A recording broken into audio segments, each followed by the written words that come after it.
Hello everyone and welcome to with Ankul. I hope आप सब अच्छे होंगे। आज के इस लाइव सेशन में नहीं कहेंगे, ये तो सेक्शन अभी तो रिकॉर्डेड है, बट जो आपके कमेंट्स होंगे उनका आंसर भैया कर रहे होंगे। तो हम इंट्रोड्यूस कराने से पहले आपको बता दें कि आप सबको पता है मैं बीएचयू लॉ फैकल्टी का अभी स्टूडेंट हूँ। मैं यहाँ से एलएलबी परस्यू कर रहा हूँ और हमारी ही फैकल्टी के एलुमनाई अब तो हो चुके हैं। भैया ने यहीं से एलएलबी परस्यू किया हुआ है और भैया का 2024 में जो इलाहाबाद यूनिवर्सिटी के लिए एलएलएम एंट्रेंस था उसमें रैंक जो था वो रैंक 1 था। सो काफी खुशी की बात होती है जब आपके बीच का ही कोई सीनियर जो होता है वो किसी भी सेंट्रल यूनिवर्सिटी के एंट्रेंस एग्जाम में अगर रैंक 1 लेके आता है यानी टॉप करता है, तो वो बहुत खुशी का जो है क्षण होता है वो हम सभी के लिए। मुझे याद है कि भैया के साथ ये सेशन कह लें बहुत पहले शेड्यूल्ड था, बट कुछ वजहों से ये सेशन हो नहीं पाया था। सो भैया का नाम बताएं, शायद आपने थंबनेल देखा होगा तो आपको ऑलरेडी पता चल गया होगा। भैया का नाम विकास पांडे है। बाकी चीजें भैया खुद ही बताएंगे। तो भैया वेलकम यू ऑन और चैनल। एक बार आप अपने आप को इंट्रोड्यूस करा दीजिए, फिर उसके बाद हम आगे बातें कर रहे होंगे इसमें। धन्यवाद। सबसे पहले मैं आपको धन्यवाद देता हूँ और आपके चैनल वेदांता कुल को भी बहुत-बहुत धन्यवाद जो आपने मौका दिया मुझे अपनी बातों को रखने के लिए। जो एंट्रेंस से रिलेटेड बातें हैं जो बच्चों के जो है मेरे छोटे भाई सखा जो मेरे साथ हॉस्टल में भी रहे हैं और बीएचयू के मेरे जूनियर तक मैं अपनी बातों को पहुंचा सकूं, जो भी है जितना भी मैं बोल सकता हूं। हालांकि ये मेरे लिए पहली बार है जब मैं ऑनलाइन इस तरह से बात कर रहा हूं। हालांकि मेरे लिए आसान नहीं है और मैं सच कहूं तो एकदम समझ लीजिए कि आसान नहीं है मेरे लिए ये सब बोलना बातें करना। लेकिन जो भी गलती सही हो उसके लिए मैं पहले से ही क्षमा प्रार्थी हूँ। ऑनलाइन माध्यम से जो भी हो सकता है मैं आपको बताऊंगा। और जैसा कि आप जानते ही हैं, आप मेरे भाई ने इंट्रोड्यूस कराया है कि विकास पांडे, और मैं मेरा एलएलबी कंप्लीट हुआ है अभी 2024 में ही। और उसके बाद मैंने इलाहाबाद में एलएलएम परस्यू कर रहा हूँ। उसके बाद आपको जो है मुझे पता चला एंट्रेंस के लिए एनटीए की नोटिफिकेशन आई है, उसके बारे में मुझे जानकारी है। मैं आप सभी लोगों को सबसे पहले अग्रिम शुभकामनाएं देता हूं कि सबसे पहले आप लोग जो है मेहनत करिए अच्छे से। और आगे के लिए आपके 2 महीने जो बच्चे हैं बहुत महत्वपूर्ण टाइम है और आप लोग काफ़ी अच्छे से मेहनत करिए ताकि जो है आप लोगों का एलएलएम में अच्छी जगह सिलेक्शन हो और आगे की आप लोग पढ़ाई कर सके अच्छे से। तो भैया ने बता दिया। भैया का जो एलएलबी भैया ने किया हुआ है वो बनारस हिंदू यूनिवर्सिटी के लॉ फैकल्टी से किया हुआ है। ये सारी भैया की बेसिक्स इंट्रोडक्शन है, बाकी सारे बातें हम लोग कर रहे होंगे आगे। भैया स्टार्ट करते हैं कि आपने इलाहाबाद यूनिवर्सिटी से एलएलएम परस्यू करने के लिए एंट्रेंस एग्जाम दिया था। सीयूटी यूजी और पीजी के एग्जाम्स आजकल हो रहे हैं, बहुत ज्यादा जो है वो क्रेज बन चुका है। लेकिन आपके मन में ऐसा क्या आया था कि आपने इलाहाबाद यूनिवर्सिटी के एलएलएम एंट्रेंस एग्जाम के लिए प्रिपरेशन करने का सोचा था या फिर उसके एग्जाम में बैठा था? आपके मन में ये भी हो सकता था कि हम सीयूटी पीजी के थ्रू एलएलएम दे करके दिल्ली यूनिवर्सिटी या फिर बनारस हिंदू यूनिवर्सिटी में ही रुक जाए। तो जो पहली अगर जो किसी भी चीज के बारे में बात होती है तो सोच के बारे में कि कहाँ से सोच आई थी कि हमें इलाहाबाद यूनिवर्सिटी से ही एलएलएम करना है।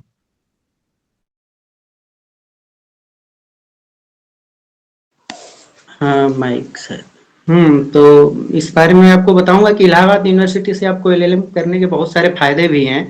एक तो है कि यहाँ क्लास वाला इशू नहीं है, जो कि एलएलबी में काफी बच्चों के साथ रहता है। मेरे साथ भी था, तैयारी वैयारी को लेकर इशू रहता था क्लास का।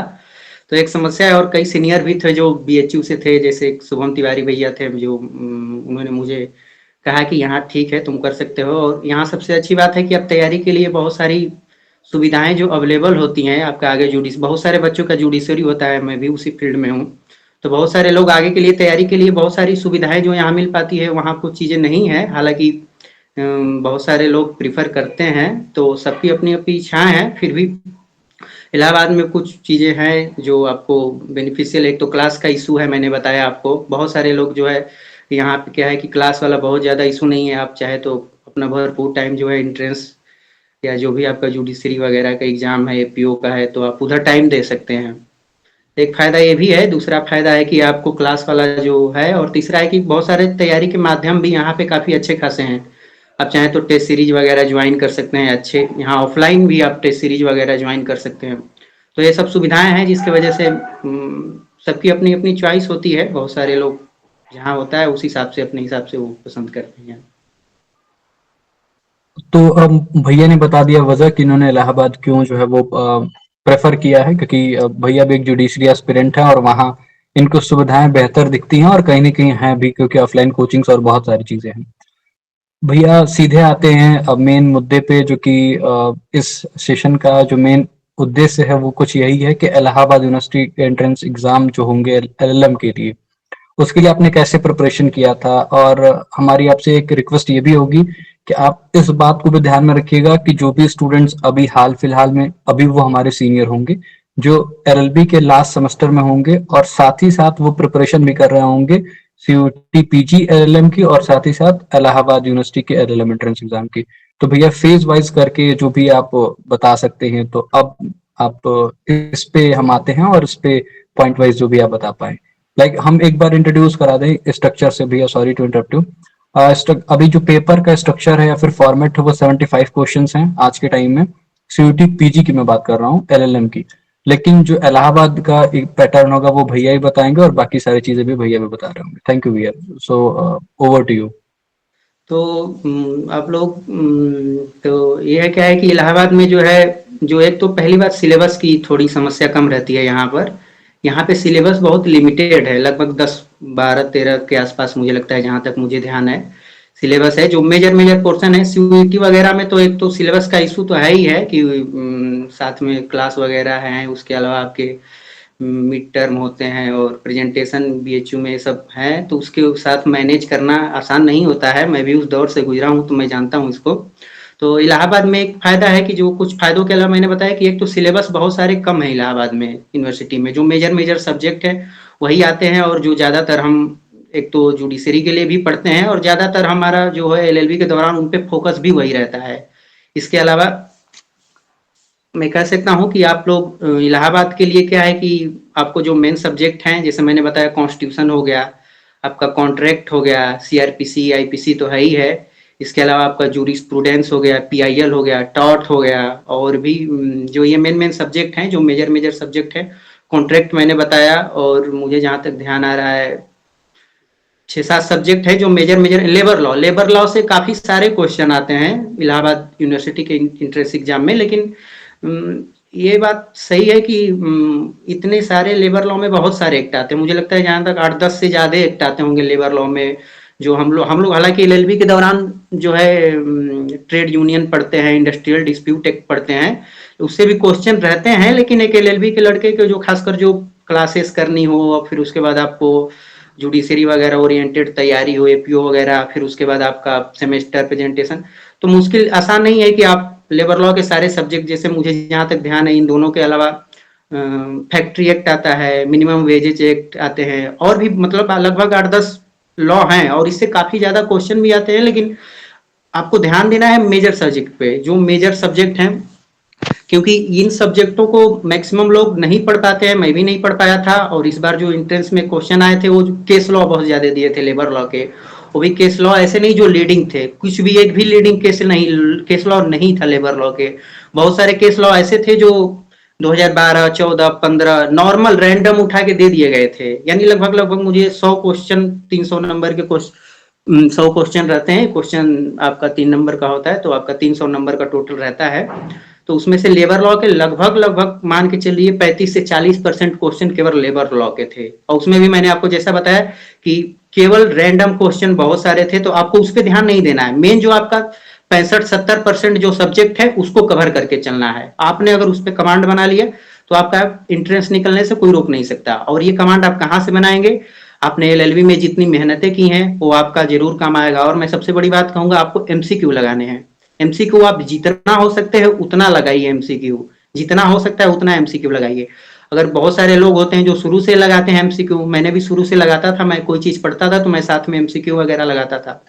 क्योंकि मैं हिंदी माध्यम का लड़का था तो बहुत सारी चीजें एमसीक्यू के लिए मिल नहीं पाती थी। मैं हिंदी वालों को थोड़ा उनका दिक्कत मैं समझता हूँ, मैं भी उस फेज से गुजरा हूँ। तो बहुत सारे एमसीक्यू जो मेजर सब्जेक्ट के जैसे घटना चक्र मिल जाते थे, तो हिंदी वाले लड़के जो मेजर सब्जेक्ट हैं जैसे उनका फैमिली लॉ हो गया, और इलाहाबाद में 2 फैमिली लॉ, हिंदू लॉ, मुस्लिम लॉ भी आता है जो मेरे ध्यान से उतर रहा था, तो ये 2 सब्जेक्ट भी आते हैं। तो आप क्या करिए कि इन सब चीजों को तो पढ़ना ही है, साथ में एमसीक्यू लगाते रहिए। बेयर प्रोविजन आप अच्छे से पढ़िए, अपना कंसेप्ट क्लियर करिए।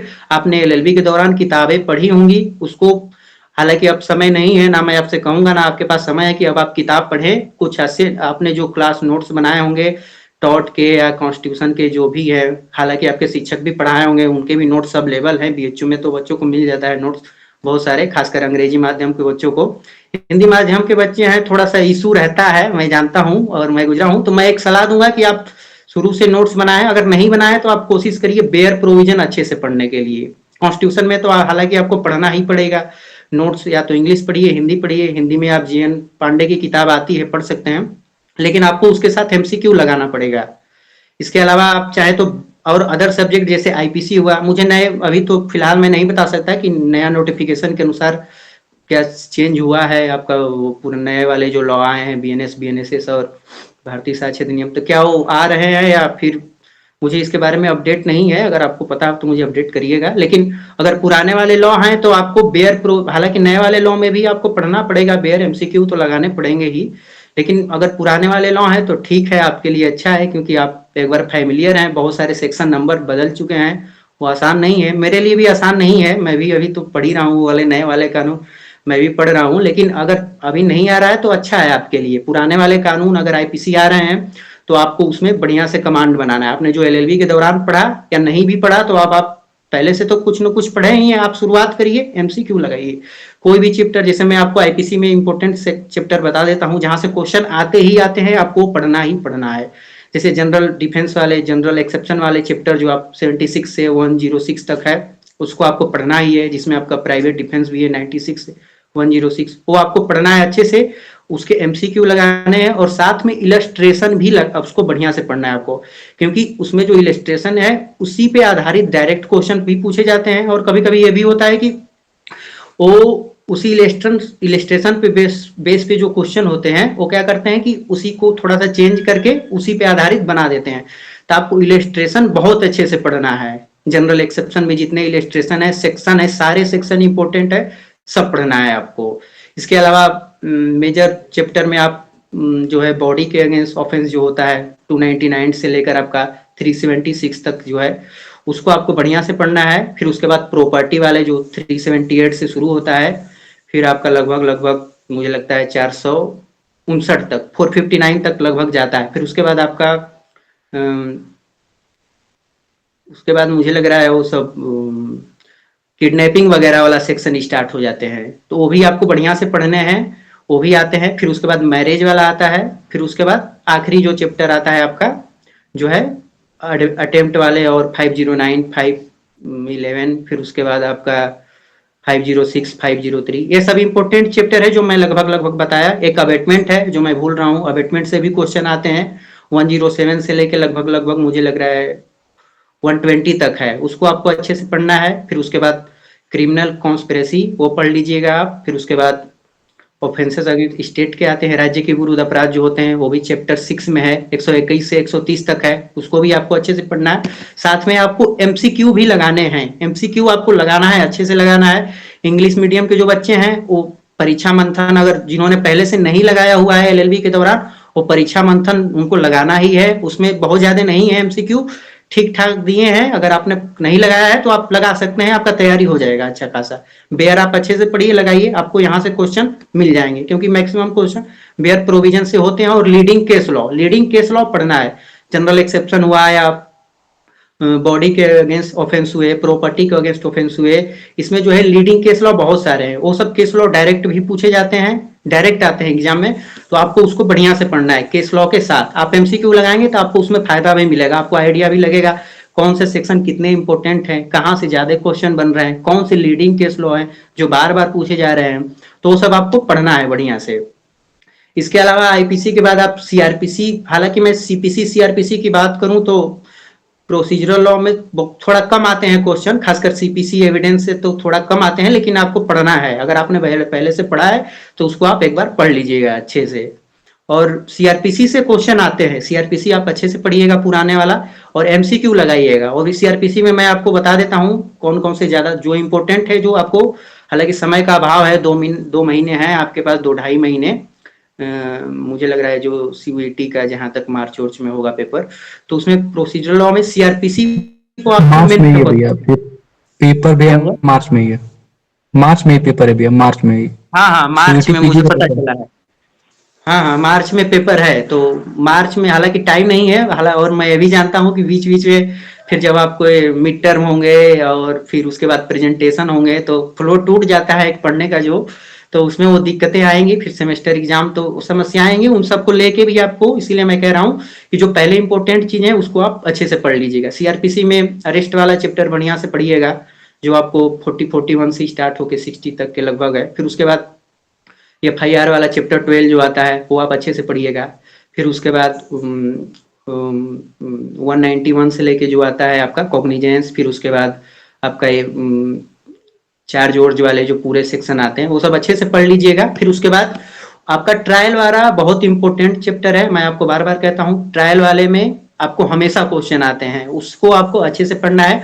और खासकर ट्रायल वाले में वो सेक्शन जो 300 से लेके 327 तक जो लगभग लगभग जनरल प्रोविजन दिए हुए हैं इंक्वायरी एंड ट्रायल के बारे में, वो आप जरूर पढ़िएगा, उसका MCQ लगाइएगा, वहां से हमेशा क्वेश्चन आते हैं। इसके अलावा बेल वाला प्रोविजन जो 436 से लेके आपको मुझे लग रहा है 436 से लेके 450-55 तक के आसपास है सही, अब एक बार देख लीजिएगा, बेल वाले से भी क्वेश्चन आते हैं, तो वो दोनों आप पढ़िएगा। फिर बाकी आप ट्रायल वाले में सेशन ट्रायल मुझे जहां तक लग रहा है 225 से लेके लगभग 260-65 तक, समरी ट्रायल तक, समन ट्रायल समरी ट्रायल तक पूरा खत्म हो जाता है। तो ये प्रोविजन भी आपको बढ़िया से पढ़ने हैं, ट्रायल वाले प्रोविजन से क्वेश्चन आता ही आता है, आपको अच्छे से पढ़ना है। उसमें भी खासकर 300 से लेके 327 वाला जो जनरल प्रोविजन है इंक्वायरी एंड ट्रायल का, उसको जरूर पढ़ना है आपको, क्योंकि वहां से उसमें भी खासकर मैं आपको पर्टिकुलर सेक्शन बता सकता हूँ, क्योंकि कई बार पढ़ते पढ़ते वो आपको पता चल जाता है कि कौन कौन से इंपॉर्टेंट है, तो आपको उनको तो जरूर पढ़ना है। अब मैं तो यही कहूंगा कि आप मैक्सिमम जितना पढ़ सकते पढ़िए, लेकिन उसमें भी अगर आपको नहीं टाइम है, दिक्कत है, तो आप 300 पढ़ लीजिएगा, उसमें 304 पढ़ लीजिएगा, फिर उसके बाद आपका 309, 313, 315 आते हैं, 320 कंपाउंडिंग वाला आता है, फिर 321, 323, ये सब बहुत इंपॉर्टेंट है, जो इसमें भी बहुत सारे इंपॉर्टेंट है, मैंने जो डायरेक्ट बता दिया है, और भी एक दो होंगे, उसी हिसाब से आप पढ़ लीजिएगा अच्छे से, और जब MCQ लगाएंगे तो आपको आइडिया मिल जाएगा। इसके अलावा CRPC के अलावा आप बिल वाला देख सकते हैं। फिर इसके अलावा एक जो एग्जीक्यूशन जो होता है सेंटेंस का, फिर उसका सस्पेंशन होता है, रिमिट होता है 432-33, जब आप उधर पढ़ेंगे तो उधर से भी क्वेश्चन आते हैं। फिर उसके बाद विक्टिम कंपनसेशन वाला जो आता है सेक्शन, वो सब इंपॉर्टेंट है। एक 427 लगभग मुझे लग रहा है शायद सेट ऑफ के बारे में, 428 है, वहां से क्वेश्चन आते हैं, तो वो सब एक बार आप अच्छे से देख लीजिएगा जरूर। इसके अलावा आप बेल वाला प्रोविजन देख सकते हैं 436 से लगभग लगभग ये आपके कवर हो जाएंगे CRPC। फिर एविडेंस और CPC से बहुत क्वेश्चन नहीं आते हैं, आप एक बार पढ़े हैं तो अच्छे से एक बार देख लीजिएगा जरूर, क्योंकि CPC से सेक्शन से आते हैं क्वेश्चन, ऑर्डर वगैरह से तो नहीं आते हैं, लेकिन CPC से सेक्शन जितने हैं आप उसको अच्छे से पढ़ लीजिएगा, वहां से क्वेश्चन जरूर आते हैं। इसके अलावा आपका बचा एविडेंस, तो एविडेंस से भी आपको, एविडेंस तो खैर इंपॉर्टेंट है ही आपको जुडिशरी के लिए भी और एंट्रेंस के लिए भी, तो एविडेंस तो आपको पढ़ना ही है। एविडेंस में मैक्सिमम आप रिलेवेंसी वाला चैप्टर अच्छे से पढ़ लीजिएगा, फिर आपको उधर जितने 100 से लेके आपको 160 तक वहां से क्वेश्चन आते हैं, फिर 55-60 तक आपको इधर क्वेश्चन आ जाते हैं। फिर उसके बाद आपको डॉक्यूमेंट्री एविडेंस वगैरह जो पार्ट है वो भी पढ़ लीजिएगा आप अच्छे से, यहाँ से क्वेश्चन आते ही आते हैं। फिर उसके अलावा मैं बात करता हूं अगर, तो जूरिस्प्रूडेंस पे, जूरिस्प्रूडेंस आपको अच्छे से पढ़ना है, और PIL पब्लिक इंटरनेशनल लॉ, ये दोनों चैप्टर आपको बढ़िया से पढ़ने हैं, दोनों सब्जेक्ट आपको अच्छे से पढ़ने हैं, क्योंकि यहाँ से भी क्वेश्चन आते हैं अच्छे खासे, और खासकर इलाहाबाद यूनिवर्सिटी के एंट्रेंस एग्जाम में तो बहुत अच्छे खासे क्वेश्चन आते हैं PIL। और इसके लिए सबसे बड़ा जरूरी है कि आपको, इसके लिए मैं आपको बता सकता हूँ कि आप कहाँ से पढ़ सकते हैं। मैंने जो पढ़ा था, ये वाली जो चीजें पढ़ी थी, वो कृष्ण मुरारी यादव की एक नोट्स आती है PIL की और जूरिस्प्रूडेंस की, मैंने वहां से पढ़ा था, आप उसको पढ़ सकते हैं वहां से।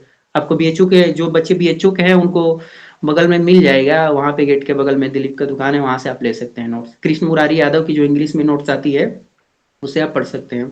MCQ जरूर लगाइएगा, मैं MCQ बार बार इस बात पे जोर रहा हूँ कि आपको MCQ लगाना ही लगाना है। MCQ के बिना आप काफी, समझ लीजिए आपको बहुत दिक्कत होगा अगर आपने MCQ नहीं लगाया तो। MCQ के लिए आप, मैंने बताया परीक्षा मंथन, हिंदी वाले लड़के घटना चक्र लगा सकते हैं, लेकिन घटना चक्र में भी जैसे PIL जूरिस्प्रूडेंस वगैरह नहीं मिल पाते थे, तो उसका एमसीक्यू मैंने सिंघल के बुक से लगाया था। सिंघल की बुक काफी अच्छी बुक है, जो लड़के अगर हिंदी इंग्लिश मीडियम के, हालांकि वो हिंदी में नहीं है, इंग्लिश में ही है, तो जो इंग्लिश वाले माध्यम के बच्चे हैं वो सिंघल से जरूर क्वेश्चन लगाएं, क्योंकि उसमें पीआईएल के और जूरिस्प्रूडेंस के, हालांकि उसका 4 पार्ट आता है, लगभग सब सब्जेक्ट माइनर मेजर सब कवर करता है, लेकिन पीआईएल खासकर आप वहां से अदर लगा सकते हैं, तो पीआईएल या जूरिस्प्रूडेंस को आप यहाँ से लगा सकते हैं, हिंदी वाले लड़के, क्योंकि हिंदी वालों के लिए मुझे नहीं लगता कि शायद ही मुश्किल है, मुझे तो नहीं मिल पाया था, अब शायद कुछ आ गया हो, तो मैं उसके बारे में नहीं अवेयर हूँ। हाँ, एक यूथ का शायद आता है, मैंने मुझे बाद में पता चला था एक यूथ का हिंदी में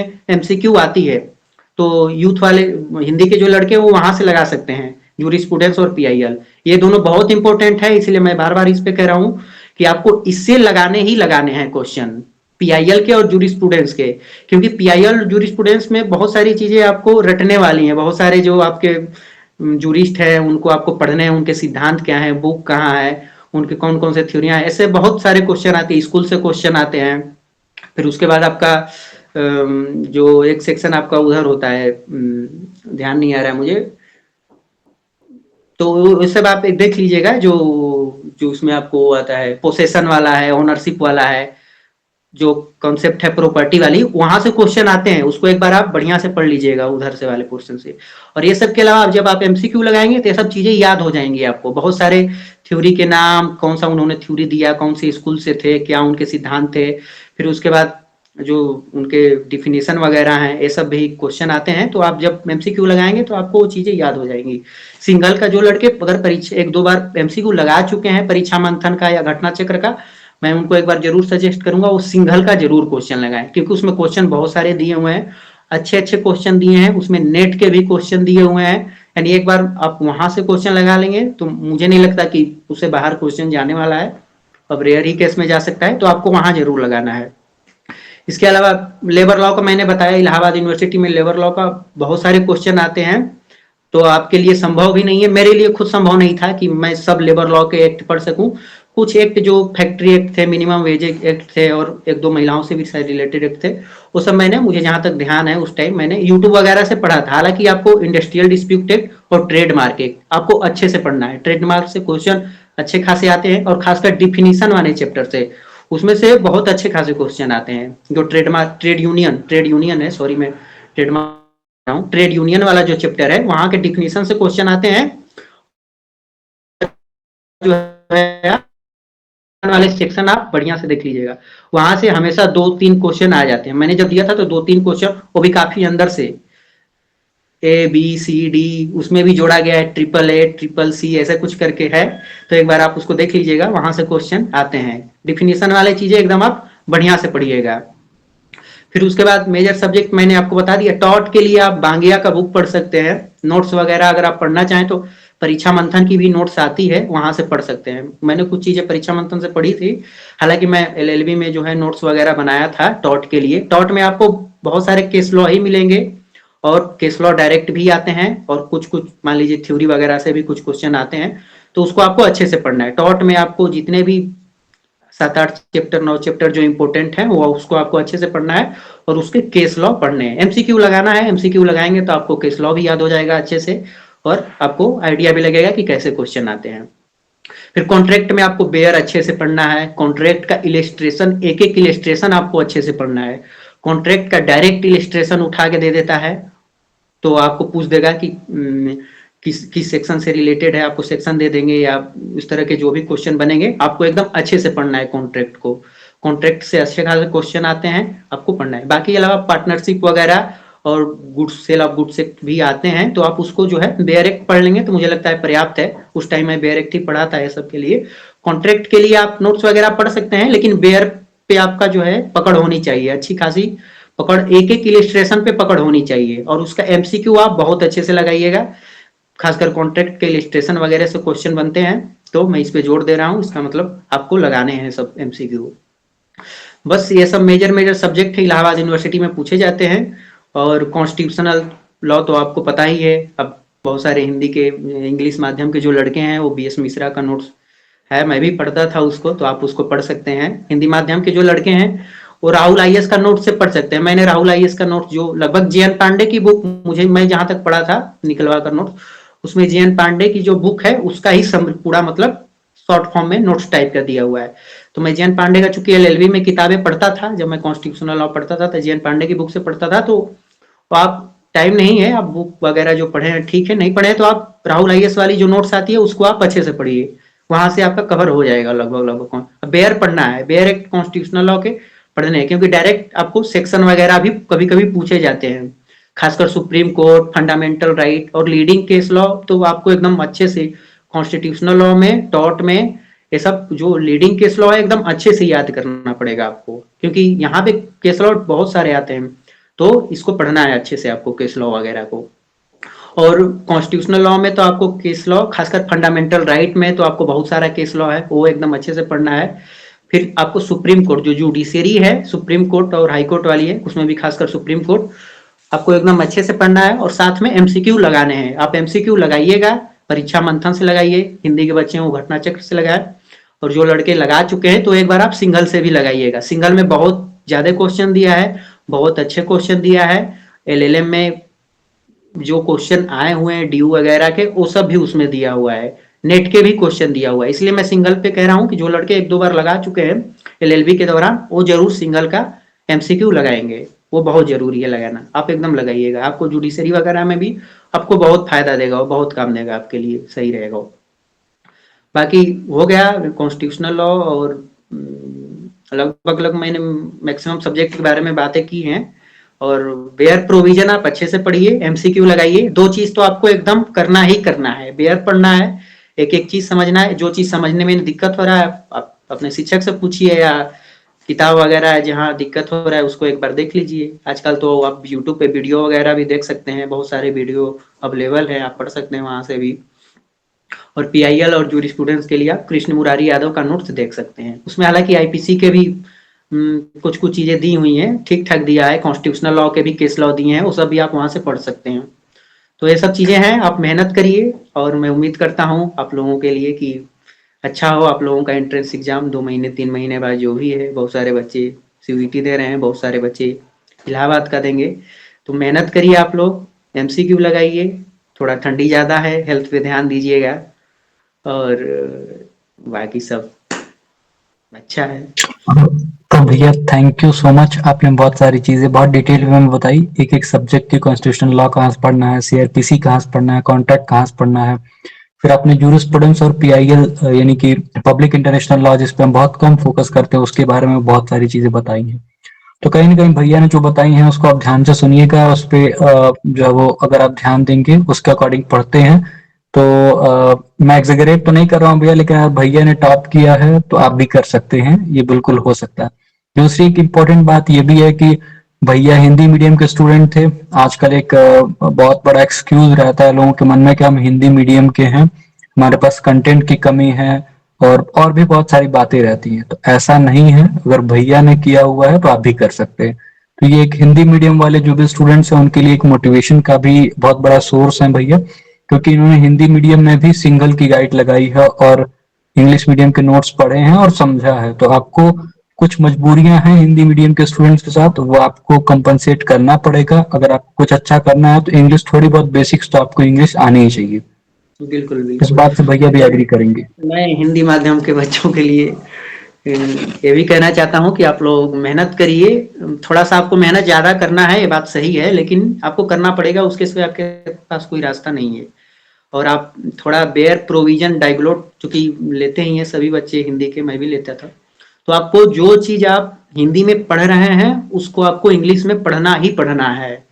आप एक एक लाइन अगर हिंदी में बेयर एक्ट की पढ़ रहे हैं तो आपको उसको इंग्लिश में देखना ही देखना है, तभी आप एमसीक्यू लगा पाएंगे। और ये चीजें कहाँ से आएंगे, जब आप शुरू से एलएलबी में मेहनत किए रहेंगे तभी हो पाएंगी। इतना कठिन भी नहीं है, और इतना मैं ये भी नहीं कहूंगा कि जो लड़का एकदम हिंदी से है उसके लिए एकदम आसान है, लेकिन धीरे धीरे हो जाएंगे। जो आपके पास समय रहता है 3 साल 2.5 साल जो भी है, 2 साल 2.5 साल जो तैयारी आप करते हैं एलएलबी में, वो आपको बहुत फायदा करेगा। बहुत सारे क्लास में भी इंग्लिश वर्ड यूज होते हैं, उससे भी आपको चीजें आसान हो जाएंगी इंग्लिश में। ऐसा नहीं है इंग्लिश कठिन नहीं है, बाद में आसान लगने लगेगा आपको। हालांकि कभी कभी थोड़ा मोड़ा दिक्कत रहेगा, लेकिन उस समय के साथ आप धीरे धीरे सीखते रहेंगे। मेरे लिए भी ऐसा नहीं है कि मैं बहुत इंग्लिश जान गया हूँ। हाँ, हालांकि जहां मुझे दिखा कि जो चीजें हिंदी में अवेलेबल नहीं है और मुझे ये था कि मुझे एमसीक्यू लगाना ही लगाना है। मैं कोई भी टॉपिक जब एलएलबी में पढ़ता था तो मैं एमसीक्यू जरूर लगाता था उसका, मैं एमसीक्यू ढूंढ ढूंढ के लगाता था, चाहे जैसे मिल जाए हो। हालांकि जो हिंदी में मुझे, जैसे मैंने घटना चक्र लिया तो उसमें आपको मेजर 8-10 सब्जेक्ट जो मैंने आपको बताया, फैमिली लॉ मैंने, चूंकि मैं भूल गया, ध्यान नहीं आया, फैमिली लॉ में आप बेयर एक्ट अच्छे से पढ़िएगा, खासकर हिंदू लॉ में, और हिंदू मैरिज एक्ट और हिंदू सक्सेशन एक्ट, आपको एक एक सेक्शन अच्छे से पढ़ना है। और हिंदू मैरिज एक्ट में जो लीडिंग केस लॉ है उसको आप को पढ़ना है, क्योंकि डायरेक्ट एंट्रेंस में आपको मिलान करने के लिए केस लॉ दे देता है, मैच करने के लिए मिलान करिए। तो आपको case law Hindu marriage act में मैं बात कर रहा हूं, आपको अच्छे से पढ़ना है, एक एक सेक्शन पढ़ना है। हिंदू मैरिज एक्ट का मुझे लग रहा है 29-30 के आसपास सेक्शन है, आपको 1 से लेके 30 तक पूरे सेक्शन याद होने चाहिए। हिंदू सक्सेशन एक्ट की बात करता हूं मैं जहां तक, उसमें भी आपको पूरे सेक्शन डिफिनीशन से लेके आपको जितना सक्सेशन तक का है उस तक पूरा आपको, मुझे लग रहा है हिंदू सक्सेशन एक्ट में उसमें भी लगभग 27, 28, 29 के आसपास सेक्शन है, तो उसमें भी आपको पूरे याद रखना है। हालांकि मेंटेनेंस वाले में आप थोड़ा पढ़ लेंगे वो भी तो अच्छा रहेगा, आप कोशिश करिए कि पूरा पढ़ लीजिए, कम से कम बेयर प्रोविजन पे आप कमांड रखिए अपने हिसाब से, और एमसीक्यू जरूर लगाइएगा। हिंदू मैरिज एक्ट का एमसीक्यू लगाना है, हिंदू सक्सेशन एक्ट का, हिंदू मैरिज एक्ट में case law, leading case law है उसको आपको पढ़ना है, और मेंटेनेंस वगैरह का भी, जो हिंदू में जो एक मेंटेनेंस वाला जो है चैप्टर और एडॉप्शन और मेंटेनेंस एक्ट है उसको आपको लगाना है। फिर उसके बाद आपका मुस्लिम लॉ में, चूंकि उसका कोई बेयर एक्ट वगैरह है नहीं, 1-2 है बेयर एक्ट, जो 2-3-4 है, जो जैसे अभी नया वाला अमेंडमेंट हुआ था, या 1986 का जो है, वो सब आप एक बार देख लीजिए। हालांकि वहां से क्वेश्चन बहुत कम आते हैं। मुस्लिम लॉ में आपका जो मैरिज, डाइवोर्स हो गया, मैरिज हो गया, गिफ्ट से क्वेश्चन आते हैं, गिफ्ट वाला अच्छे से पढ़ लीजिएगा, विल पढ़ लीजिएगा। उसके बाद मैरिज से आते हैं, सक्सेशन से, मैरिज से डाइवोर्स से क्वेश्चन आते हैं। स्कूल वगैरह आप एक बार अगर नहीं टाइम मिल पाए तो देख लीजिएगा, कौन कौन सी स्कूल है, बेसिक जानकारी रख लीजिएगा, कौन कौन के स्कूल है, क्या क्या उसमें, जो सिया का अलग स्कूल है सुनी, तो एक बार आप देख लीजिएगा, उसके क्या क्या कैरेक्टरिस्टिक्स हैं, क्या विशेषताएं हैं, उसको भी आप एक बार बढ़िया से देख लीजिएगा। इसके अलावा मैंने आपको बता दिया डाइवोर्स, मैरिज, गिफ्ट देख लीजिएगा, विल देख लीजिएगा। और मैरिज में आपका बहुत लंबा चैप्टर है, उसमें कई तरह के मैरिज हैं, वो सब सब देख लीजिए, आपको डायरेक्ट क्वेश्चन आते हैं। फिर आप इद्दत वगैरह, जो उसमें इद्दत होता है उसको भी आप अच्छे से पढ़ लीजिएगा, इद्दत से भी क्वेश्चन पूछे जाते हैं। तो मुस्लिम मैरिज में आपको बेयर प्रोविजन तो खैर 1-2-3 हैं, जिसमें 2-3 मतलब 3-4 है, काजी एक्ट है, लेकिन बहुत इंपॉर्टेंट नहीं है उसमें। 2-3 जो है जो थोड़े इंपॉर्टेंट है, उसमें 2-4 सेक्शन है, उसमें बहुत ज्यादा सेक्शन भी नहीं है, 3-3, 4-4 सेक्शन है, आप आराम से एक बार देख भी सकते हैं उसको। हाँ, हालांकि आप जो डाइवोर्स वगैरह का जो है ये सब आप अच्छे से पढ़ लीजिएगा, मैरिज, डाइवोर्स, गिफ्ट, यहाँ से क्वेश्चन बनते ही बनते हैं, डायरेक्ट बनते हैं क्वेश्चन, और आपको डायरेक्ट एमसीक्यू लगाएंगे तो आपको एकदम आइडिया लग जाएगा कहाँ से क्या क्वेश्चन पूछा जा रहा है। आसान क्वेश्चन आते हैं यहाँ पे, ऐसा टफ भी नहीं है कोई, कहानी की तरह आप याद कर सकते हैं मुस्लिम लॉ को, और आपको इंटरेस्टिंग लगेगा। मुझे भी शुरू में लगता था कैसे पढ़ूंगा, कैसे शब्द आएंगे उसमें, लेकिन बाद में एमसीक्यू जब आप लगाएंगे तो आपके लिए चीजें आसान हो जाएंगी। तो आप, मैं इसलिए विशेष जोर दे रहा हूँ कि आप एमसीक्यू जरूर लगाइए। मुस्लिम घटना चक्र में मुझे नहीं लगता हिंदी माध्यम के लड़कों के लिए जो है घटना चक्र में नहीं है शायद, मुझे जहां तक ध्यान आ रहा है हिंदू लॉ और मुस्लिम लॉ नहीं है। तो आप सिंगल वाली बुक से लगाइएगा, या तो परीक्षा मंथन में भी जो पतली वाली आती है एमसीक्यू की बुक, उसमें भी आप एक बार आप उसको जरूर लगाइएगा। जो लड़के हिंदी माध्यम के जो लड़के हैं, मैं उनसे विशेष अनुरोध करूंगा कि अगर आपको जो एमसीक्यू नहीं अवेलेबल हो पा रहे हैं उसको आप परीक्षा मंथन से शुरुआत करिए, उसको लगाइए। एक बार जब आप लगा लेते हैं तो आप सिंगल लगाइए, क्योंकि परीक्षा मंथन में बहुत सारे क्वेश्चन नहीं है। लेकिन जब आप सिंगल लगाएंगे, एक बार लगा के आप सिंगल लगाएंगे तो आपके लिए आसान हो जाएगा चीजें। हालांकि हिंदी माध्यम के लड़कों के लिए मैं एक बार और कहूंगा कि डायरेक्ट आप दोनों डाइग्लोट है तो दोनों भाषाओं में समय लगता है, मेरे साथ भी लगा था समय, आपके साथ भी लगेगा, लेकिन आपका दोनों भाषाओं पे पकड़ हो जाएगी। आपको जो टर्म है वो आपको एकदम दोनों भाषा में आपको पता होने चाहिए। अगर आप पढ़ रहे हैं किसी चीज का, मैरिज पढ़ रहे हैं, तो आपको हिंदी में भी पता होना चाहिए कि क्या क्या चीजें हैं। हिंदी मैरिज एक्ट में जितने भी सेक्शन है, आपको एकदम हर सेक्शन के इंग्लिश वाले वर्ड भी आपको पता होने चाहिए, बेसिक तो पता होने चाहिए, तभी आप एमसीक्यू लगा पाएंगे इंग्लिश में, नहीं तो हिंदी के लिए आसान नहीं है कि आप डायरेक्ट जाकर अंग्रेजी में एमसीक्यू लगाएंगे तो बहुत सारे कंफ्यूजन होंगे। शुरू में मुझे थोड़ा मोड़ा दिक्कत होता था, लेकिन जब आप डायरेक्ट अच्छे से पढ़ लेंगे अंग्रेजी हिंदी के साथ, जब आप अंग्रेजी पढ़ेंगे तो आपके लिए एमसीक्यू भी आसान लगने लगेंगे। फिर एक समय आपको लगेगा कि हिंदी से तो आसान इंग्लिश वाला ही एमसीक्यू है। तो आप मेहनत करिए अच्छे से। हिंदी वाले बच्चे थोड़ा आपको ज्यादा मेहनत करना ही पड़ेगा, इसके सिवा कोई रास्ता नहीं है। आप डायग्लोट बेरेक रखे रहिए, आप हमेशा डायग्लोट पढ़िए। सेक्शन जो आप हिंदी में पढ़ रहे हैं उसके कीवर्ड जो है या जो इम्पोर्टेंट जो मेन वर्ड है उसको आप अंग्रेजी से जरूर पढ़िए। मैंने कई सारे सेक्शन, बहुत सारे सेक्शन केवल अंग्रेजी के कीवर्ड से याद किए थे। हिंदी से आसान लगता था कि कभी कभी अंग्रेजी वाले कीवर्ड से बहुत सारे मैंने लाइन से सेक्शन जो है आपको कीवर्ड से याद किए थे। तो कीवर्ड से आप पकड़ के रखिए, आपको बहुत बेनिफिट देगा। अंग्रेजी से आप भागिए नहीं, आपको आगे सरवाइव करना है तो अंग्रेजी पढ़ना ही पड़ेगा। बहुत सारे अच्छे नोट्स हैं जो अंग्रेजी में अवेलेबल है परीक्षा मंथन की। और एक परीक्षा मंथन की एक प्री टाइप की नोट्स आती है जिसमें माइनर एक्ट भी आते हैं, मेजर एक्ट भी आते हैं। तो आप उसको जरूर, अगर मुझे, हालांकि उस समय मुझे नहीं पता था, बाद में मुझे पता चला, तो आप अभी मैं आपको बता सकता हूँ, आप ले सकते हैं। अगर आपके पास टाइम का अभाव है, नोट्स वगैरह से पढ़ना चाहते हैं, तो परीक्षा मंथन की एक प्रीलिम्स की नोट्स आती है, उसको मैंने देखा था, उसमें अच्छा दिया हुआ है। प्रीलिम्स के हिसाब से आपका लगभग काम कर जाएगा। मल्टीपल चॉइस क्वेश्चन जो आते हैं एमसीक्यू के लिए, आपके लिए ठीक रहेगा। वो आप ले सकते हैं उसको। हालांकि वो अंग्रेजी में है अवेलेबल, लेकिन हिंदी माध्यम के लड़कों को जरूर पढ़ना चाहिए उसको। ठीक है, और मैं इसी के साथ अपना बात खत्म करूंगा और आप लोगों के लिए आगे के लिए शुभकामनाएं देता हूँ। एंट्रेंस में आप लोग अच्छा करिए, बेहतर मार्क्स लाइए, आप लोग भी टॉप करिए। बाकी मैं थैंक यू सो मच भैया। बाकी जितने भी लोग इस वीडियो को देखेंगे उनसे मेरी रिक्वेस्ट भी होगी, अगर कुछ भी डाउट होगा तो आप कमेंट बॉक्स में कमेंट कर दीजिएगा। वो डाउट ओके। भैया खुद भी रिप्लाई कर देंगे, और या फिर हमारे पास तक आएगा तो हम भी भैया से जरूर पूछ के उस पर रिप्लाई कर देंगे।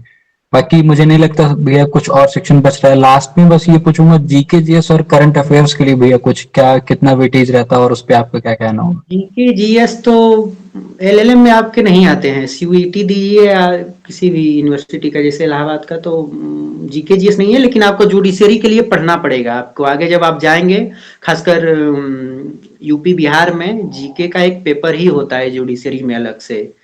तो आप जीके जीएस के लिए मैं आपको बता सकता हूँ, क्योंकि फिलहाल मैं पढ़ रहा हूँ, क्योंकि अब मेरे सामने है पढ़ना है। लॉ तक, एलएलबी तक तो लॉ चल गया, लेकिन अब आपको जुडिशरी देना है तो आपको बिना जीके जीएस पढ़े नहीं होगा, क्योंकि वहां पे एक पेपर ही आते हैं।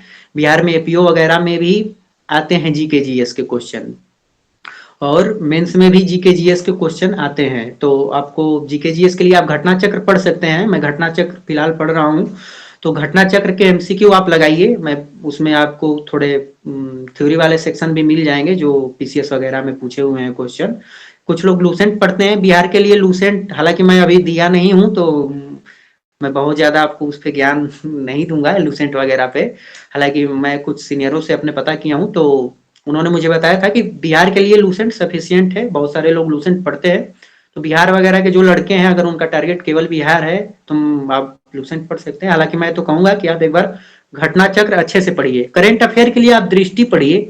दृष्टि की एक एडिटोरियल एनालिसिस आती है, मैं उसको पढ़ता हूँ, तो एक बार मैं आपको सजेस्ट कर देता हूँ, बाकी आपकी मर्जी है। तो वहाँ पे डेली एडिटोरियल एनालिसिस जो हिंदू का करवाया जाता है, उस पे दृष्टि पे एक आती है, आप वहां से पढ़ लेंगे तो लगभग लगभग आपका करंट अफेयर तैयार। वो डेली आती है, आप डेली उसको पढ़ेंगे तो आपका लगभग लगभग करंट अफेयर तैयार हो जाएगा। बाकी आखिरी टाइम में आप एमसीक्यू वगैरह करंट अफेयर का लगा लेंगे तो सब हो जाएंगी चीजें। करंट अफेयर के लिए बहुत ज्यादा इशू नहीं है। हिंदी अंग्रेजी दोनों माध्यम में आपको ईयरली भी मिल जाती है, मंथली भी मिल जाती है उसकी जो आती है।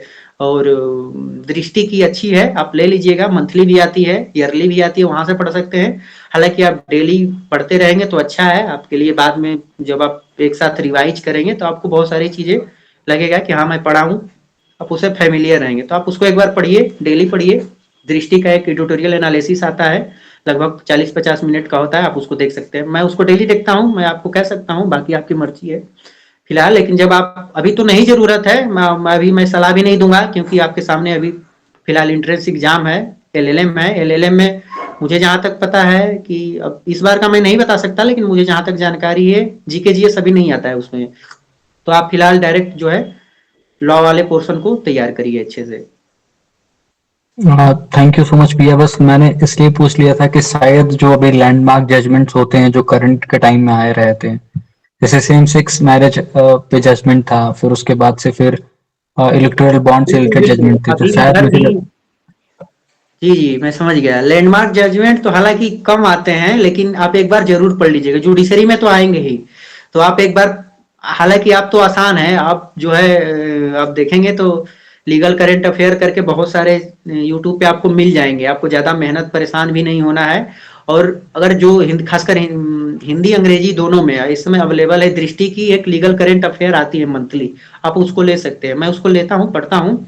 आप उसको लेके पढ़ सकते हैं। उसमें जो मंथली आती है, महीने में जो इम्पोर्टेंट है, अभी जैसे आपका खासकर फंडामेंटल राइट या कॉन्स्टिट्यूशन से रिलेटेड जो लीडिंग केस लॉ वगैरह आ रहे हैं, आप उसको ध्यान दीजिएगा। अभी जैसे एक सुब्रमण्यम स्वामी वाला जो मामला आया था अभी, वो प्रियम्बल को लेकर जो था, समाजवादी और पंथ निरपेक्ष, सेकुलरिज्म और सोशलिज्म वाली जो मामले थे, अभी जस्ट उसका जजमेंट आया है।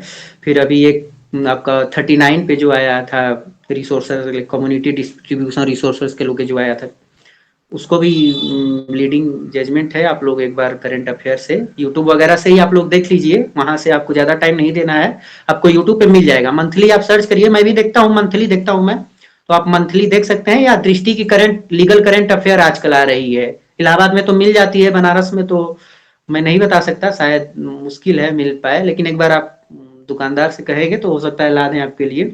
तो legal current affair Hindi English दोनों में आ रही है। और अगर आपको नहीं मिल पा रहा है तो आप यूट्यूब से पढ़ लीजिए, आपको मिल जाएगा पर्याप्त। आपको लगभग कई चैनल मैंने देखा है जो अच्छा खासा डिस्कस कराए हुए हैं और इम्पोर्टेंट जजमेंट है।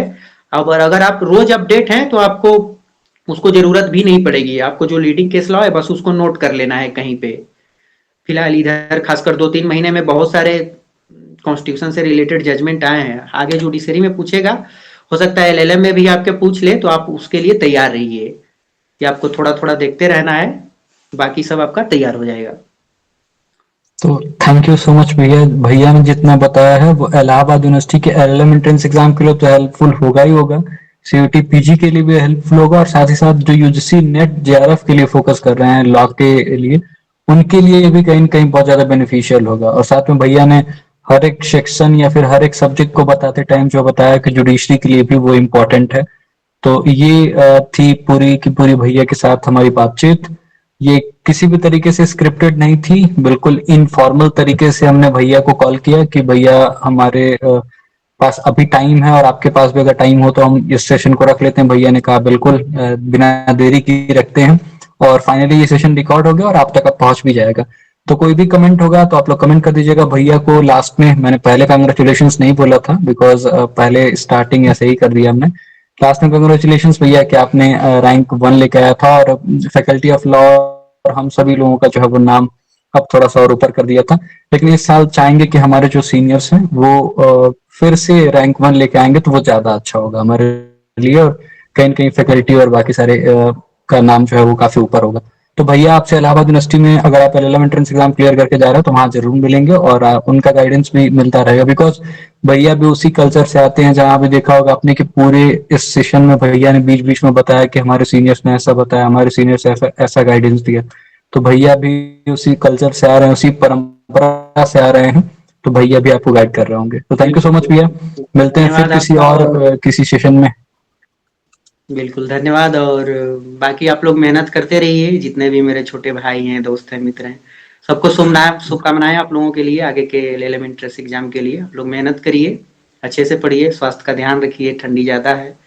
तो ठीक है, धन्यवाद, बहुत-बहुत धन्यवाद, आपने मौका दिया। थैंक यू भैया, थैंक थैंक यू भैया, बहुत बहुत धन्यवाद भैया।